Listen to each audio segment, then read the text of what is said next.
This year marks the 80th anniversary of the victory in the Chinese People's War of Resistance against Japanese aggression and the World Anti-Fascist War.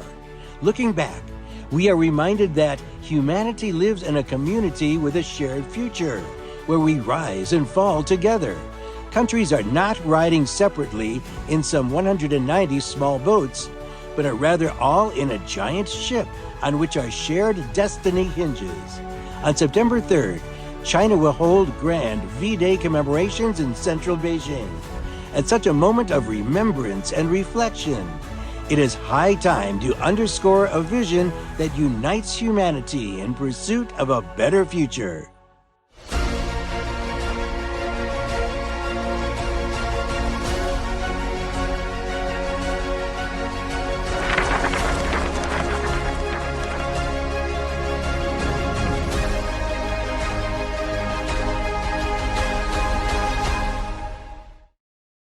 We live in a world more interconnected than ever before. We also face challenges that no nation can weather alone. Climate change spares no country. Pandemics spread across borders. Conflicts and wars send shockwaves around the globe. Poverty and inequality hold billions of people back. Where is humanity headed? What kind of world should we build? And what's the best way to build it? To these questions, Chinese President Xi Jinping has proposed an answer: building a community with a shared future for humanity. Welcome to Xictionary. President Xi Jinping first introduced the vision of a community with a shared future for humanity in 2013 during a speech at the Moscow State Institute of International Relations. 人类生活在同一地球村里，生活在历史和现实交汇的同一时空里，越来越成为你中有我，我中有你的命运共同体。 In the years since, President Xi has been steadily developing this concept further. In 2015, he outlined 5 key areas of global collaboration essential for bringing this vision to life. What kind of partnerships should be built? We should build partnerships in which countries treat each other as equals, engage in extensive consultation, and enhance mutual understanding. What kind of security environment should be created? We should create a security environment featuring fairness, justice, joint efforts, and shared interests. What kind of development should be promoted? We should promote open, innovative, and inclusive development that benefits all. What kind of exchanges should be increased? We should increase inter-civilization exchanges to promote harmony, inclusiveness, and respect for differences. And what kind of ecosystem should be built? We should build an ecosystem that puts Mother Nature and green development first. In 2017, President Xi further proposed 5 goals for building a community with a shared future for humanity: an open, inclusive, clean, and beautiful world of lasting peace, universal security, and shared prosperity. To me, the vision conveys a universal and profound message. In this intertwined world of shared challenges, our futures are bound together. We're all in the same boat. Only by standing together and working as one can we navigate storms that lie ahead and sail toward a future of shared peace and prosperity, one that benefits not the privileged few, but everyone on board. I've lived in China for about 30 years, and from what I've seen and experienced, China truly walks the talk. For over a decade, the vision of a community with a shared future for humanity has grown from a concept to concrete results. I've been fortunate enough to witness some of them firsthand. This was me last year, reporting on the China-Europe Railway Express in northwest China's Xinjiang. Amid the thunder of wheels, I felt the pulse of commerce.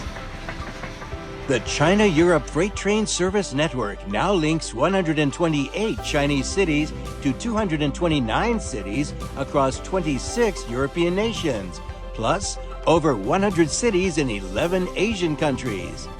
To date, more than 110,000 train trips have delivered goods worth over $450 billion in total. Zooming out, the China-Europe Railway Express is a key artery of the larger Belt and Road Initiative, which is an important platform for building a community with a shared future for humanity. With participation from 150 plus countries and over 30 international organizations, the BRI helps bridge infrastructure gaps and boost global exchanges of goods and trade, talent and technology, investment and resources. China's actions speak volumes, removing barriers, not erecting walls, opening up, not closing off, and pursuing integration, not decoupling. It is a true defender of multilateralism and a firm advocate of an open world economy. This is further evidenced by 3 global initiatives put forward by President Xi, designed to address the defining challenges of our time and help foster a community with a shared future for humanity. Today, these initiatives are catalyzing changes across continents. And I've got a few examples I'd like to share with you. In Nepal, the Smiling Children Project provides nutritious meals for 3,000 to 600 students from economically disadvantaged communities. In Zimbabwe, where severe drought struck last year, 300 new wells dug with Chinese assistance are set to ease daily struggles for tens of thousands of residents.